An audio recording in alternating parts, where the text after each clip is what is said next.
Hey, everybody, welcome back to the show. I am back. I don't know if you guys listened to last week's episode, but Allie took over. What was I doing? Oh, yeah, I went to Argentina to go watch Boca Juniors play. I'm trying to grab the shirt to show you. Yeah, I'll tell you about that. Remember, follow me on Instagram at The Jesus Show NTO. You can find me on Facebook. Type in The Jesus Show, not that one. You can find me on TikTok at The Jesus Show, not that one. YouTube, type in The Jesus Show, not that one. And you can email me your questions, comments, and concerns. TheJesusShowNTO@gmail.com.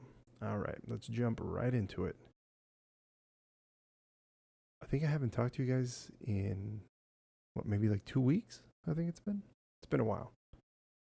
Once again, some of the topics I have on my run of show are a little outdated. So that's just the way it goes. But I wanted to start off the show. A couple weeks ago, I was working a flight with one of my coworkers, and we're on the flight. Midway through the flight attendant comes up and goes, "Hey, just FYI." The guy sitting, I think he was sitting in 38C. He was in the aisle. He says, the flight attendant tells me I was picking up trash. And this passenger tells me, hands me the in-flight magazine and says, "You can throw this out." And the flight attendant goes, "Oh, no, you can just leave it as your seat back pocket. You don't have to throw it out." And the guy goes, "Have you seen what's in here?" The flight attendant goes, "No." Just so you guys know, most of us don't know what's inside that magazine. Most of us don't know what's in the seat back pocket. I know what's in there? I know there's a magazine, a barf bag, safety card. There might be one more thing. I really don't know. But the guy goes, he shows the flight attendant. It has this. And it said the company's name. And it said something like Pride. Had the rainbow flag. The flight attendant goes, "Okay." The guy goes, "I don't agree with that. You can throw it away." And as the flight attendant's telling me this, I went, "What?" And he tells me, he goes, I told him, "Well, you don't have to agree with it, but you can shut it and put it back in the seat back pocket and not read it." And the passenger goes on to tell him, "Yeah, but, I need to put this in the trash." And the flight attendant goes, "No, you don't. You just have to shut it and not look at it. That's it." And he walked away. So as he's telling me, I got angry. I initially got angry. And I asked the flight attendant, I told him, I said, how are you feeling?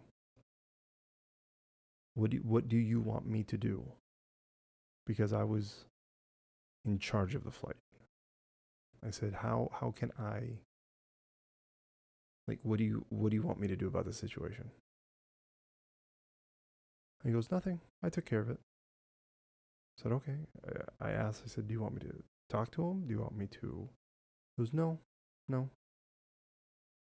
He said, "I think that would only make it worse." He goes, "And it's not a big deal." And I told the flight attendant, I go, "Well, it may not seem like a big deal." I said, "But that person's a piece of shit," is what I told him. The flight attendant goes, "I know. But, it's done." I said, "Okay." So I told the flight attendant, if there's anything else that comes up, please let me know and tell me how I can better assist you. I was, yeah, I will. And then nothing happened the rest of the flight. But I thought to myself, and all this is assumption on my part, but it was right when a bunch of these dum-dums were getting upset because Target had a Pride section and people were posting videos about, oh, it's in the kids section and whatever. And again, I can only imagine that that person saw something to that effect on the entertainment channel that they watch that is not news. And they thought, oh, let me do something on the plane. And I just think to myself, I'll never understand, whether it comes to race, religion, or sexual orientation. If you're mostly sexual orientation, I guess sexual orientation and religion. No, it doesn't matter. Sexual orientation, religion, race. If you're not doing anything to hurt other people, the fuck do I care? Like, who do I care who you're sleeping with? That does not affect me. And I don't understand why people have such a problem. But on the flip side, you have a lot of religious people who rape little kids, who molest little kids, who not just little kids but adults as well. It doesn't seem like anybody though. It seems like those people don't care. Like they look and like, well, what can you do? But the moment you're like, oh, the gays, like, oh, the gays are bad. The gays are fun. I think that's the problem. I think these people who have an issue with that, they've never hung out with somebody like that. Because I mean, the times that I've been to West Hollywood, or down in Long Beach, anywhere, dude, it's so much fun. Have the best time. It just sucked that that person said that, and I was a little shocked. It's like one of those things where like, you hear it, it's out there, but you think I'm not gonna encounter it, and then you do, and you're like, whoa, shit. So yeah, that was shitty. One thing I don't understand. I remember seeing it as a kid, and I recently saw it on the plane again. But people wear hats with the stickers on them. I don't understand that. I remember, I think I was working for Budweiser. Was it? Yeah. I was working for Budweiser. And I went to Lids at the Montclair Plaza. And I wanted a hat. And I thought, oh, what hat should I get? And I remember getting an Angels hat because at the time I was an Angels fan. Oh, yeah, a hat would be cool. And I want to say, growing up, I wanted hats. Because again, I saw people with hats. I saw a hat and I thought, oh, that'd be cool. But my mom, she would say, no, you don't want to wear hats. You don't want to wear hats. Which I always thought like, but wait, but I do. That's why I'm telling you I would like a hat. But there was a lot of that shit where I would say, hey, can I, or I want, and she would go, no. I don't know exactly why she said no. My assumption on that is either, I can only assume maybe she didn't have the money for it. So telling me no was easier, which I can understand that. Now I can understand that. Or it was that she didn't like it and she thought, that's dumb. Then she just passed it on to, or told me like, no. So instead of saying yes, she was like, that's dumb. No, never mind. Like, you're not going to do that. And I hope that's something that I don't do to my son. I don't want to, just because I don't agree with it or I think it's silly. I don't think I want to stop him from doing something or wanting something. And obviously, if I can provide it for him, I will. Or at least I hope I will. But I do remember when I bought the Angels hat, I left the sticker on for a while. And then I just thought to myself, this is so dumb. Like, why do I have the sticker on it? Why don't I take the sticker off? But even then, people would walk around with the stickers on the hat. I can't tell you exactly how long I had the hat, but maybe I had the hat for a month or two. And then I was like, this is stupid. I'm taking it off. So I took it off. And at the time, I thought to myself, am I ever going to understand why this is cool? And I never did. And even now, like I said, when I see people with stickers on their hats, I think to myself, I don't understand. What? Is it because they're trying to give the illusion that they just came from the hat store? They just purchased the hat and they put it on and then they go out into the world. And maybe people think, oh, that's a fresh hat. But are we a society that values fresh hats? Like freshly purchased hats? If we are, I've never heard of this thing. Or I've never heard of people valuing, right? Did I say that right? People valuing a brand new hat on somebody's head? I don't know. If any of you guys understand that, please reach out and let me know, because I didn't understand it when I was younger, and I definitely don't understand it now that I'm older. I had a crew member that didn't work for us. Both times they didn't work for us. Those crew members, one of them was a flight attendant and another one was a pilot. A couple months ago, I had a flight attendant for a regional carrier. She comes on and she says, oh, is there any space for my bag? I'm towards the back of the plane. And I go, yeah, we got space, because I'd look up. I don't even look at her luggage, because in my head I think she's a crew member.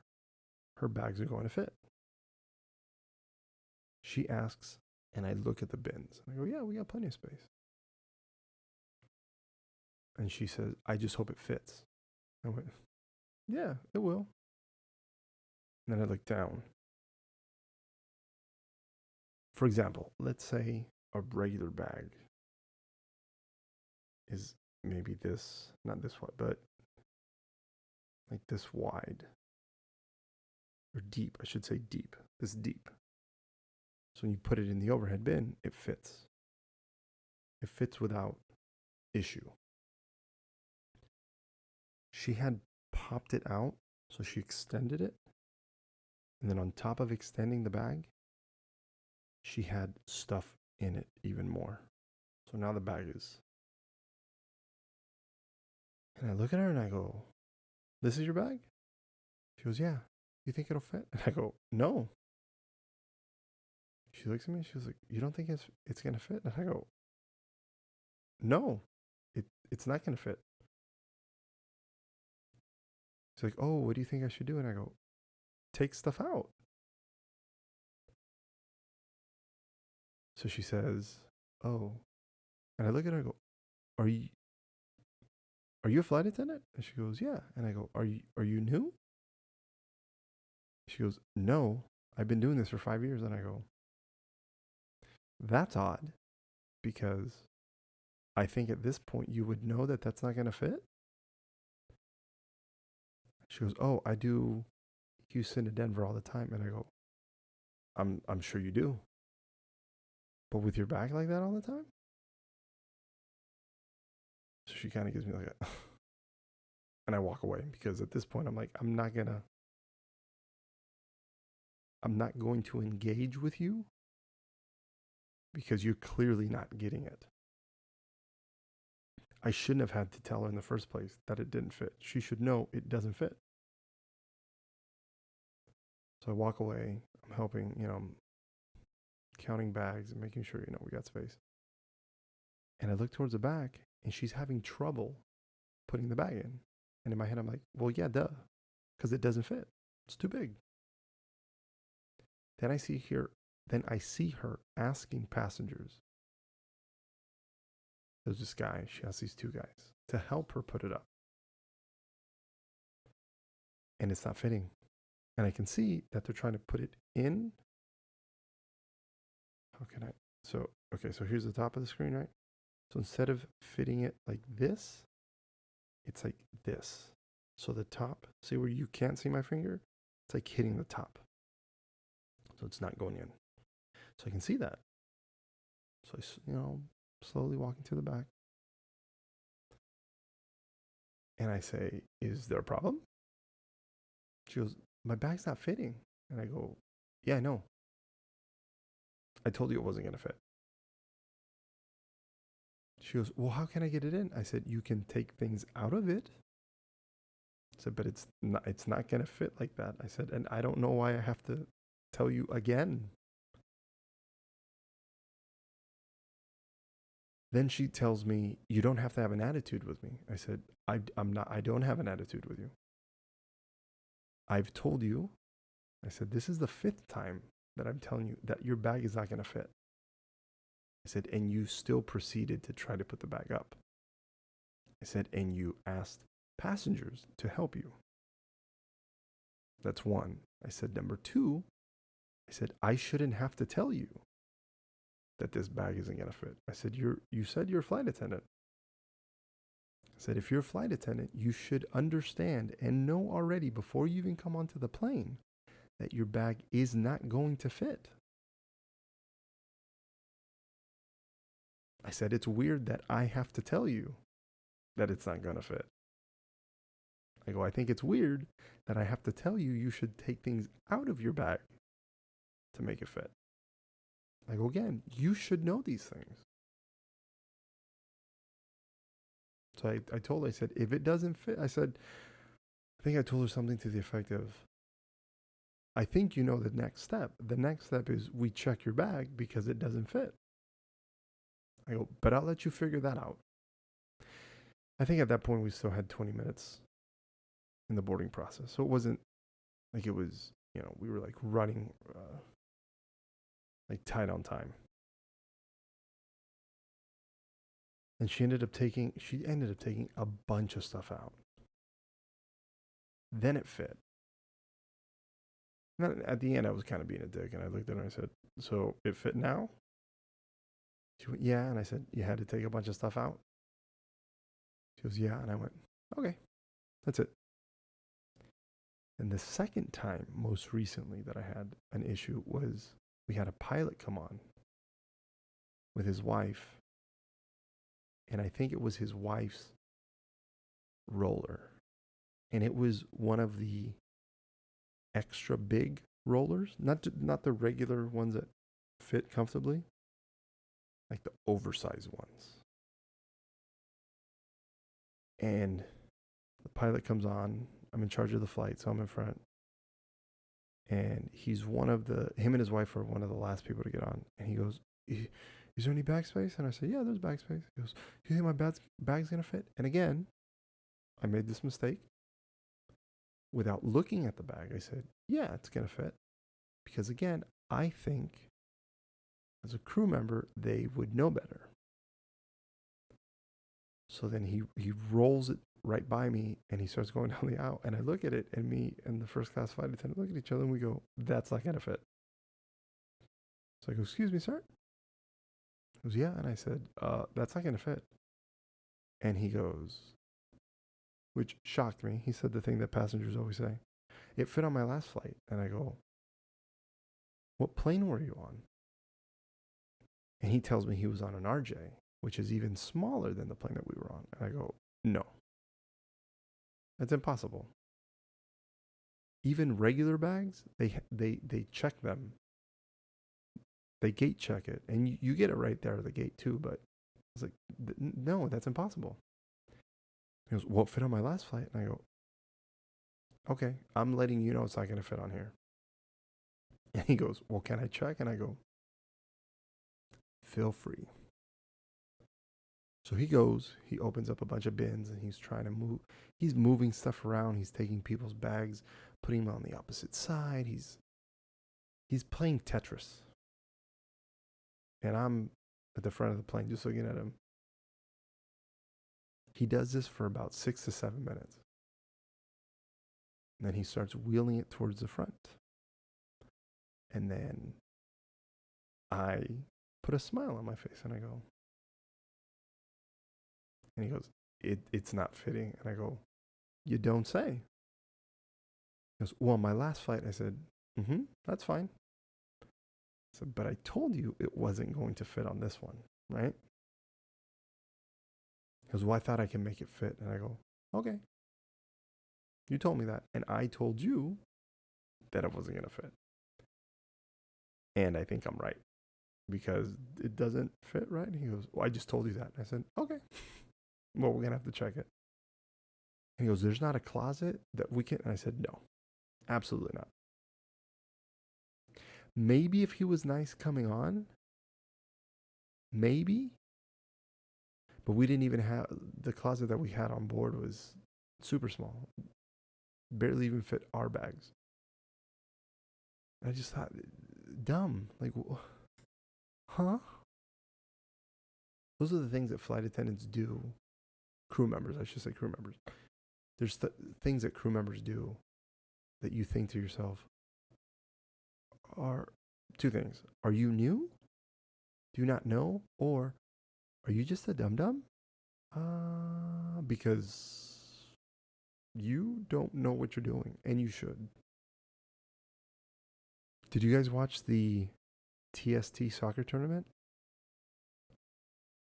It was a tournament that went from the June 1st, 2nd, 3rd, 4th, 4 days.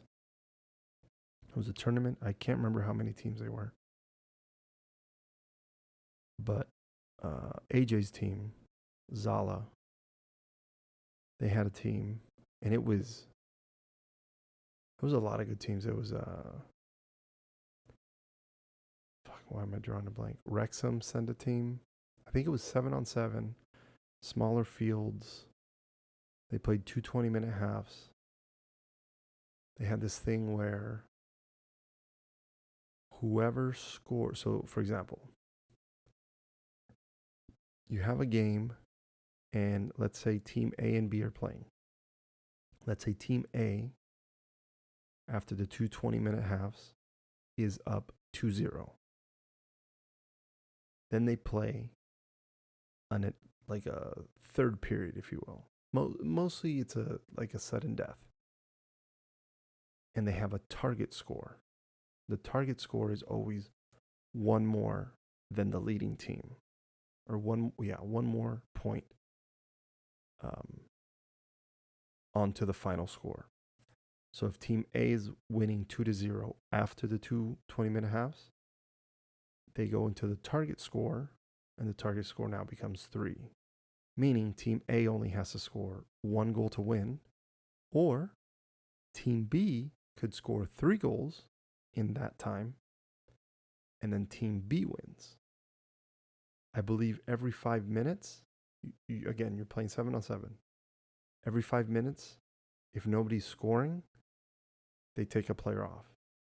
So you start the target score time, and nobody scores in the first 5 minutes. Now it's 6-on-6. Another 5 minutes goes, 5-on-5. Another 5 minutes, 4-on-4. And it gets tighter, and it gets super entertaining. And AJ's team, I believe it was twice, they got into the target score, and they needed to score like 3 to win.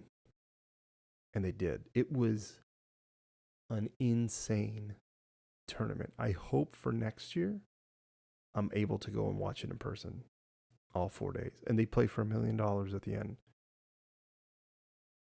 AJ's team was 1 win away from playing in the $1 million game, which I thought was really cool. They lost, that sucked, but it was very entertaining. If you guys didn't see it, you should watch it. If you have, was it on Peacock? I can't remember where it was at. Yeah, I think it was on Peacock. I think if you have Peacock or NBC, like streaming NBC, no, NBC is Peacock. Yeah, if you have Peacock, you can search TST, and it's a soccer tournament. I believe they still have all the games that you can watch on replay. Like I said, it's a 2 20-minute halves, and then the target score. There was some wild games. It's worth watching. A couple weeks ago, I was supposed to go to Honolulu. I picked up the Honolulu trip. The first day, can't remember, I think we did Chicago, Denver, Houston, San Antonio. We ended up in San Antonio. I think that's what it was. It was 3 legs. We're in San Antonio for something like 16 hours. The next day, we were supposed to go San Antonio, Houston, Honolulu. I think like 27-hour layover. And then the last day, Honolulu back to Chicago. The next day, I get into the van, and one of my crew members goes, "Oh, did you see we're already delayed?" And I go, "No." She goes, "Yeah, we're delayed." And I said, "Oh, that sucks." Then we had an hour, 5 minutes to get to our next flight. So then we start talking, and we go, "Oh, we might just..." They might send pre-boarders, and then by the time we get to the flight, the plane will already be boarded and stuff, and then we'll just switch out, and then, we go. Get on the plane, and I think we were like maybe 15 minutes delayed. Nothing crazy. So we get everybody on board, and all of a sudden I hear from the flight deck, here's somebody on the radio say, "We're going to have to defuel you." And I hear it, I go, "Defuel? Wait, what?" I know there's fueling, where you put gas on. But defueling, is that when they take gas off? Huh? So I hear the captain, he's like, blah, blah, blah, blah, blah, blah, blah. So I go into the flight deck, I close the door, and I go, "Hey guys, quick question." Captain goes, "Yeah." And I go, "Did I just hear we're going to have to defuel? Like take fuel off?" And the captain goes, "Yeah, I was just going to call you in to talk to you about that." And I went, "So what's going on?" And he says, "You heard that correctly." He said they're going to have to defuel us. They're going to have to take fuel off the plane. And I said, "Oh, I don't think I've ever heard that." And he goes, it doesn't happen often, but it does happen. He explains that the plane we were on wasn't our original plane. Something happened to our original plane. They never made it to San Antonio. There was some delays and stuff. So the night before, I think it was the night before. I think the night before, or it could have been that morning. I don't remember when. At some point, the plane that we were on was supposed to go somewhere else. I think it was supposed to go San Antonio, Newark. So a much longer flight than San Antonio, Houston. San Antonio, Houston is like 29 minutes. I think you reach max maybe 20,000 feet. Even that might be a little high. Maybe 15 to 18,000 feet. On a flight from San Antonio to Newark, you're reaching 32 to 38,000 feet. You're going a good distance. It's at least a 3-hour flight. Again, San Antonio, Houston, 25 to 32 maybe minutes, not hours, minutes. So the captain says, we're way too heavy to land. He says, we could land this heavy in Houston, but it could mess up the plane. Like something can crack on landing. It could put too much stress on the landing gear. It could mess stuff up. And it won't necessarily mess stuff up for us. Like we'll make it there, we'll land safely, but it's not going to be safe for the next crew to take this plane out because something might break to the effect of it's not going to be safe to take back into the sky. So I went, what? I go, so how do they defuel us? He goes, it's a long process. And I went, really? And he goes, at least an hour. Because we're looking more like 1.5 to 2 hours. And I said, oh shit. Mind you, we have everybody on board. The gate agents were like, come on, let's go. Because they're trying to get the plane out. There's people that have connections, all that stuff. So the captain comes out of the flight deck, showing people his face, and he gets on the thing. He's like, hey, ladies and gentlemen, they just told me that they have to do this. Then he goes, and the even more good news is you guys all have to get off the plane because we can't do it with passengers on board. It's a FAA regulation. So some people were like, shit happens. Other people were like, you guys are stupid. People get off. And then we ended up missing. Because I think at that point we were 2.5 hours late. Or we were going to be 2.5 hours late. So we were missing our Honolulu flight. So that part sucked. I was really hoping to go to Honolulu. So we get everybody off. They defuel. We get everybody on. We get to Houston. And there was this old lady. I feel like in her head, she was giving me the business. Like, you guys suck. As she's leaving, she says, I told, because I tell everybody, hey, have a good rest of your day. Thank you for flying with us. Have a good day. Have a good weekend. Have a good week. Whatever. And she's coming towards us. And I go, have a good rest of your day. Oh, no. I said, thank you for flying with us. And she goes, no, thank you. She was Hispanic. She goes, no, you made me late for my next flight. No, thank you. And I said, okay, no, thank you. And again, I know she was angry and I know she was giving me the business. But the way she said, no, thank you, was adorable.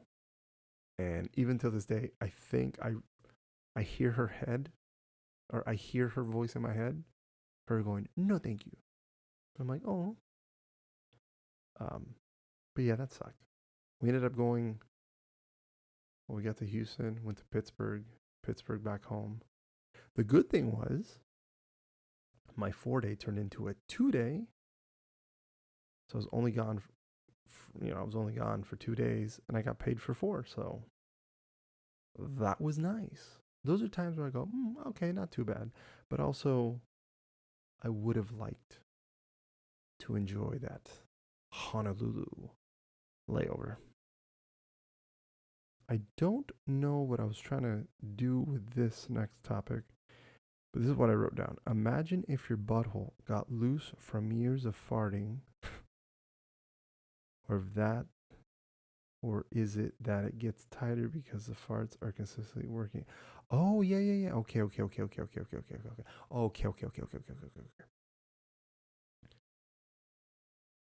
I don't know how I thought of this. Mostly, I don't know how I think of most of the things I think of or even want to talk about, but I do. But yeah, I thought to myself, does your butthole get looser with time and farts? Or does it get tighter because it's a muscle, right? You go to the gym, and the more you work out, squat stuff, whatever, you're building muscle. You're getting stronger. The muscles are growing. So it's like, just like, right? So I thought, is that a thing? Is this a scientific fact? Or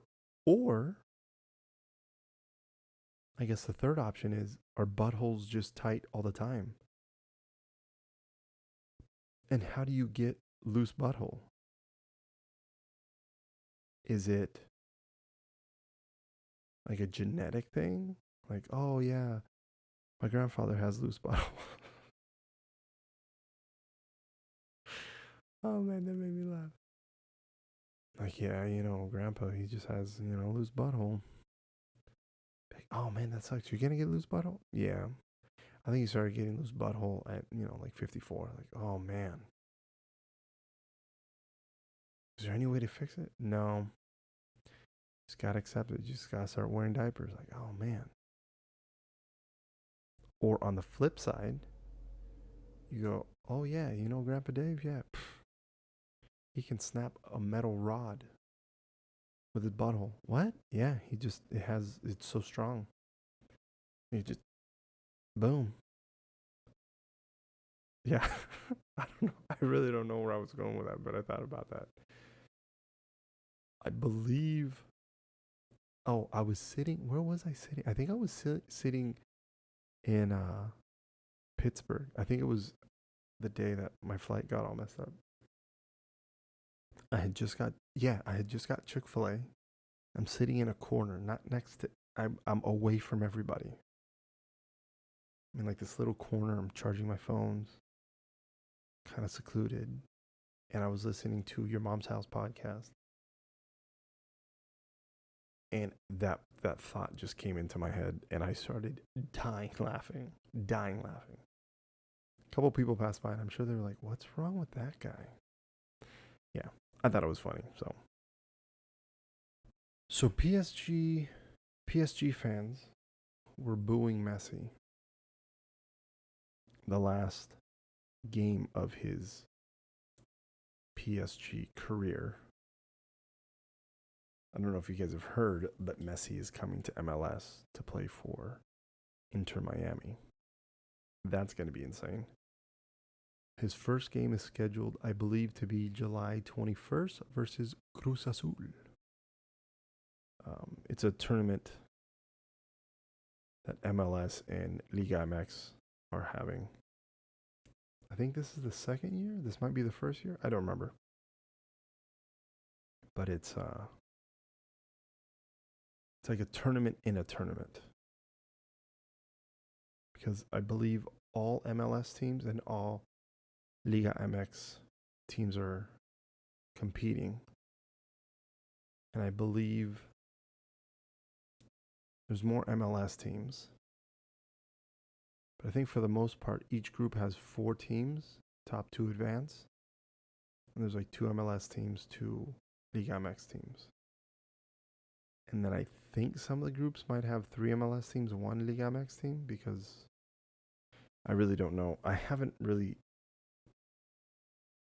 bothered to look at the format of that tournament. Is it no? Is it Leagues Cup? I think I don't know what. I don't even know what it's called. But anyways, Messi's first game is going to be July 21st against Cruz Azul. So I'll definitely be watching that one.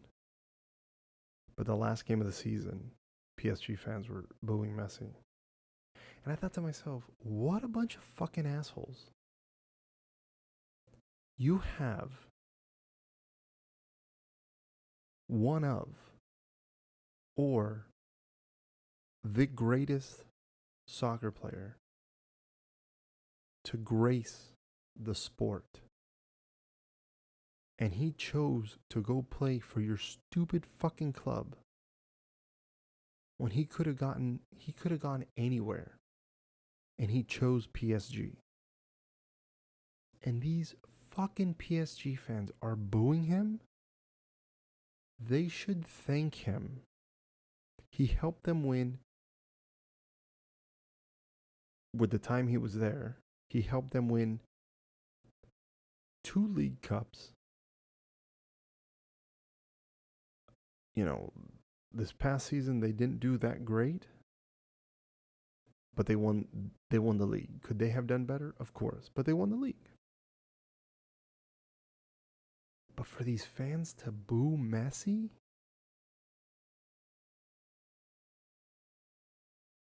That's like if NBA fans were to boo Michael Jordan when he went to the Wizards. It's Michael Jordan, one of the greatest players to play basketball.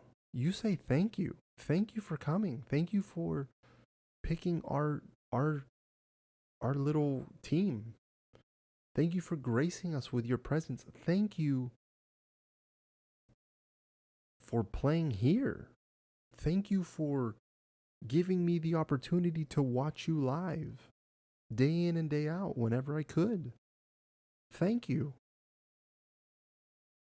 No, PSG fans booed him. Fuck PSG. Fuck those fans. Fuck the club. I hope they never win any Champions League ever. Just when I heard that, when I saw the videos, I was like, what garbage people to boo Messi. Even just saying it sounds weird. You booed Messi? Huh?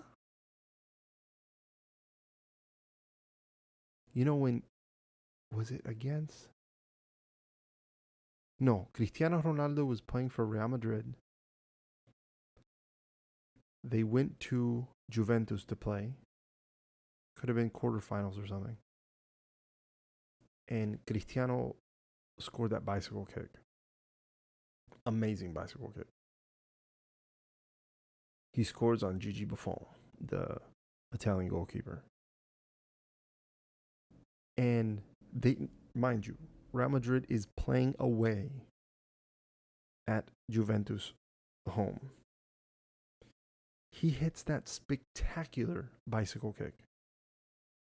And the fans in the stadium there stood and applauded him because they understood. Number one, they understand soccer.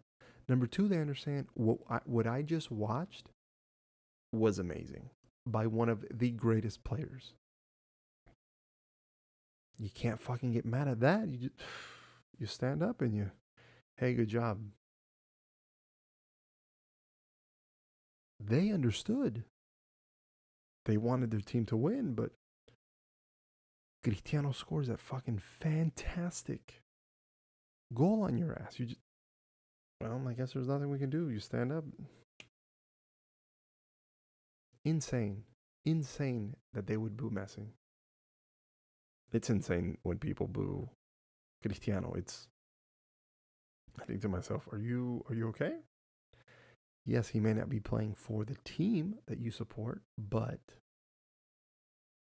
you're watching greatness.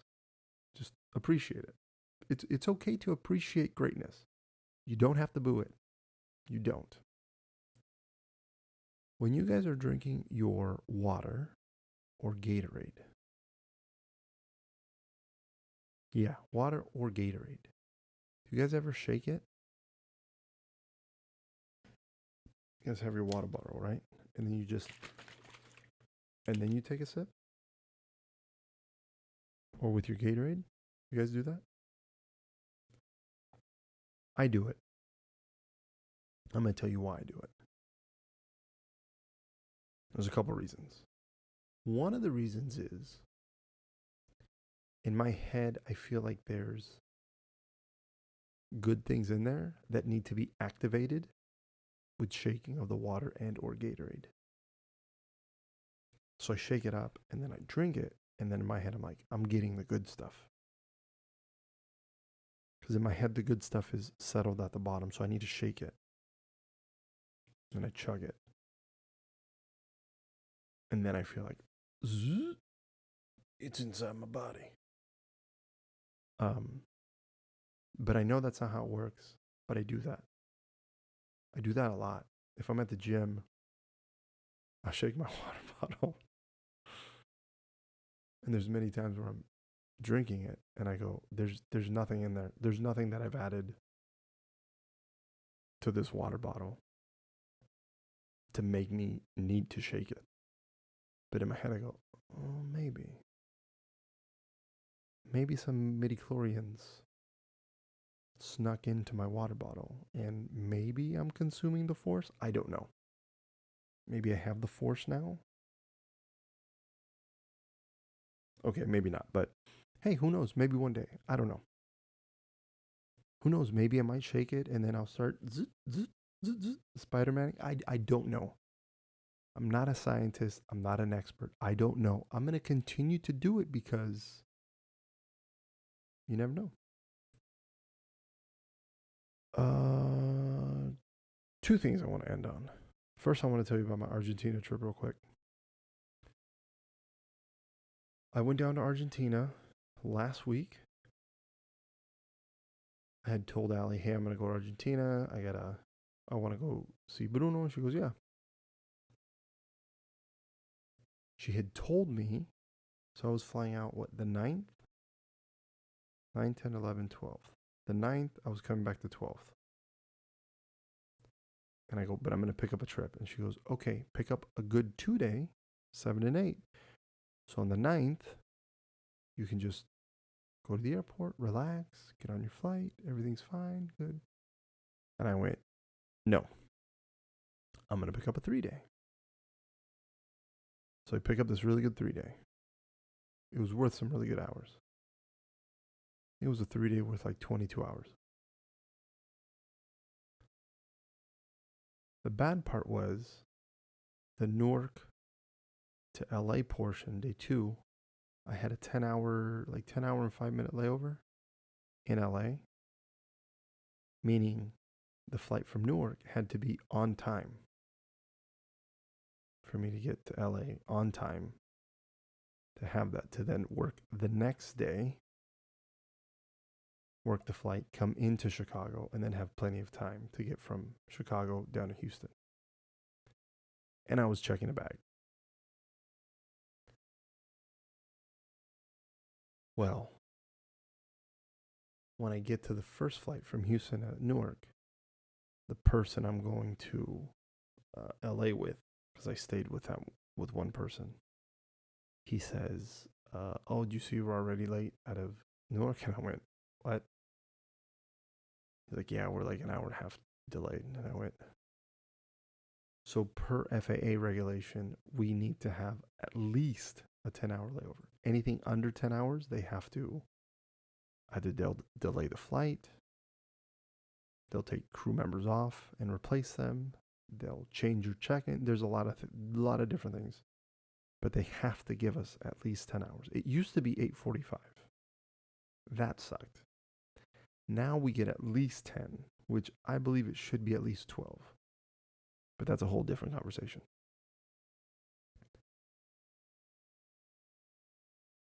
We get to Newark, we're waiting around, and then it says we're leaving We're only going to be 45 minutes delayed. And me and the other guy were like, no, we're not. And sure enough, no, we weren't. Because it's Newark. Newark is a shit show.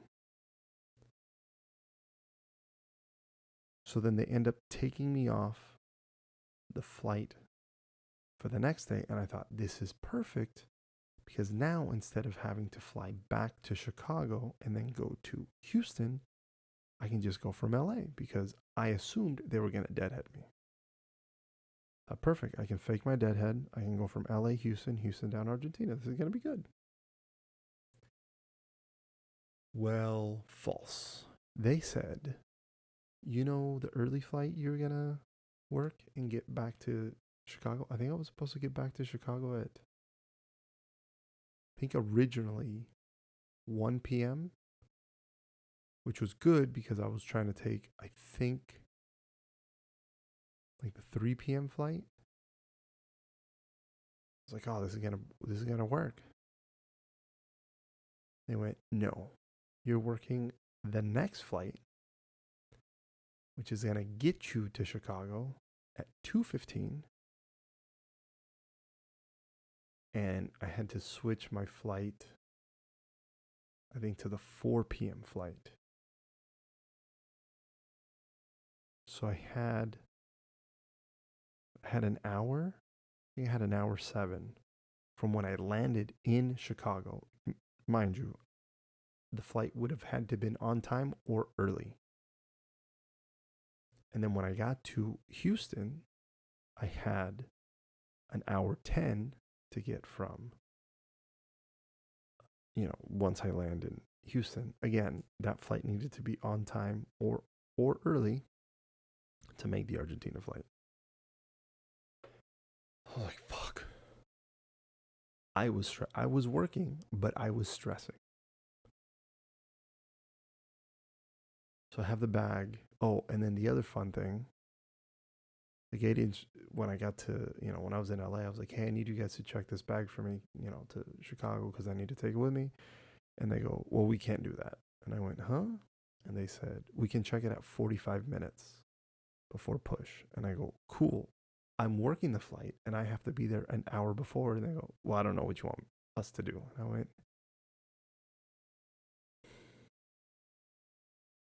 you would think that people in your own company would help you out,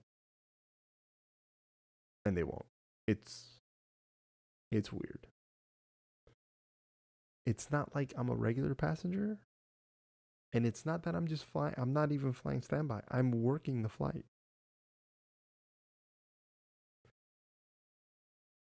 I was able to figure all that out. I got the bag onto the flight, and we were 20 minutes delayed out of LA. And I was like, shit. Because also, my next flight, I'm flying standby. So I need to at least check the bag at 45 minutes. Things were on my side. We push. We get up in the air, and the captain calls, and he tells me, hey, just FYI, we're going to be 25 minutes early. We're flying a little fast. We have some tailwind. And I went, oh, this is great. So then I get off the flight. We get to Chicago, get off the flight, and I have to go from C all the way to the B concourse to get my bag that was checked. I go up to the ticket counter, and I have to have them check it. For some reason, it wasn't let me check it. So, the gate agents, thankfully, they did some stuff. They finally figured it out. They said, okay, you're good. Then I went through security. I was like, I gotta get there. But I got there. Right as I got there, they had just started boarding. And then it was looking bleak. I'm looking on the standby list, and boom, I get a seat. It's the very last row in the middle. And I'm like, I don't care. I need to be on this flight. I get on, they close the door. We're about to push back. And I see somebody standing up in the middle of the aisle. And I'm like, what's going on? And I hear the flight attendants go, that person doesn't have a seat. We're going to have to go back to the gate. So I raise my hand real quick, and I'm in uniform. Raise my hand, and when a flight attendant goes, yeah, and I go, I'll take the jump seat if that person wants to take my seat. I go, perfect. So they had to call the captain. The captain had to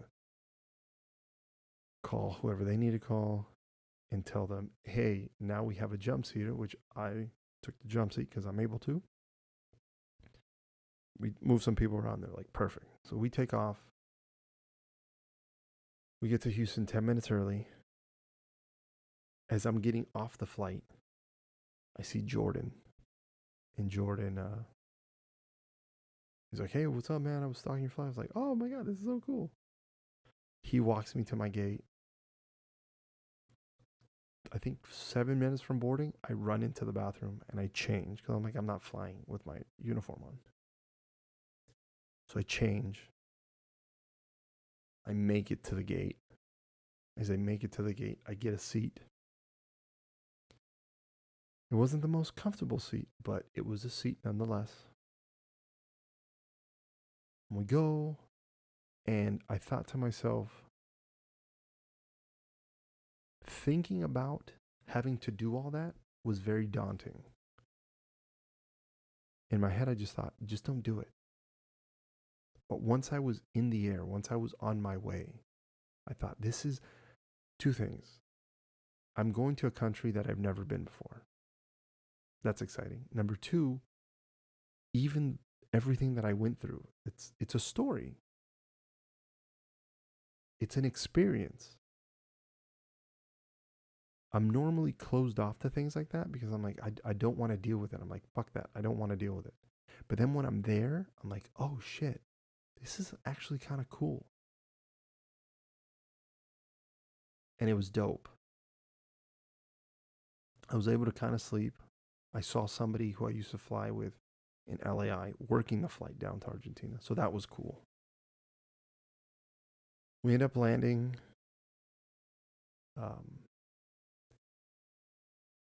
Somebody came to pick me up.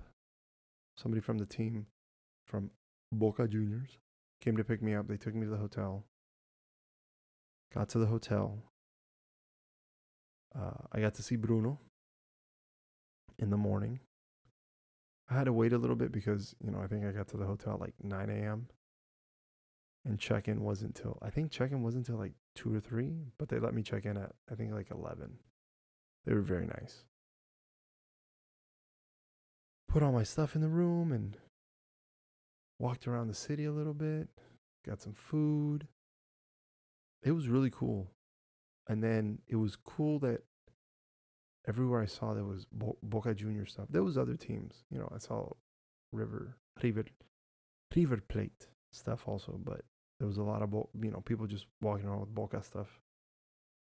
And then it was awesome because I was thinking, man, I'm going to a stadium that I've wanted to go. I've wanted to experience it. It's an iconic stadium down in Argentina. La Bombonera, yeah, La Bombonera. I was like, man, how cool. And then Jonas set me up with one of his friends down there to take me to, I think they called it La Previa, the preview. That's where you just pregame. It was cool because he set me up with that. Again, after lunch, I got to hang out with Bruno for a little bit. And then Jonas' friend picked me up. And I was nervous because I didn't know this person. I speak Spanish, but I don't always use my Spanish. So there's a lot of words that either people don't understand what it means because that's the word I use. And then I think like, well, am I going to have to explain it to them? What if they use words that I don't understand? And then I go, what is that? Then they don't know how to explain it to me. Again, I speak and understand Spanish, but am I comfortable enough just using it without any English? Like things like that make me nervous. I was like, fuck it. Just do it, man. And I did, and man, I had a great time. They took me to La Previa, and there was, singing Boca songs and people just high-fiving each other. People, we were cheersing people. We were having a couple drinks. We're having, I'm hanging out with their friends, and their friends were very welcoming. It was an amazing experience. I had this drink called Fernet. I remember Jonah calling me before I went, and he goes, "Hey, make sure you have Fernet with Coke." And I went, "What? What is that?" He goes, "Trust." Almost everybody drinks that shit down there. It's a liqueur. It's a liqueur. It's a drink. It's an alcoholic drink, and you mix it. So I had Fernet and Coke. This huge cup, kind of like this. It's like huge. This thing's huge. Fernet and then Coke, and you take a drink and you pass it around. You're having beers. I caught a good buzz. I didn't drink in the stadium. I didn't even think about drinking in the stadium. I was more concerned about the game. But I had, what did I have? I had a choripan, chorizo, a grilled chorizo, just on bread. Put some chimichurri sauce on it. Oh man, it was amazing. We walked over to the stadium, and then when I saw the stadium, I was like, "Oh shit, that's dope." And then when I was in the stadium, holy shit. It was cool. I'm going to post some videos and pictures on here. And then this is Bruno's first season there. So it was cool to see him playing for his new team. I mean, the atmosphere was fucking amazing. They ended up tying 1-1. It looked like they were going to pull it out, but they didn't. And then after the game, I went out to eat with Bruno and his wife. And even that, I was nervous because I was like, oh man, like Bruno knows who I am. I know who Bruno is. When we see each other, we say hi, we talk. But I've never spent any alone time with him. I've never really talked to his wife either. But it was nice. And I told him, and it could have been, the wine we were drinking. But I told him, I said, I was nervous about coming down here by myself without Jonah. I said, but I'm happy I did. I said, because I go, I'm getting to know you. I go, this is lovely. He was like, yeah, man, like this is really awesome. Like, thank you for coming. You're gonna have to come back, again, either with Jonah or alone.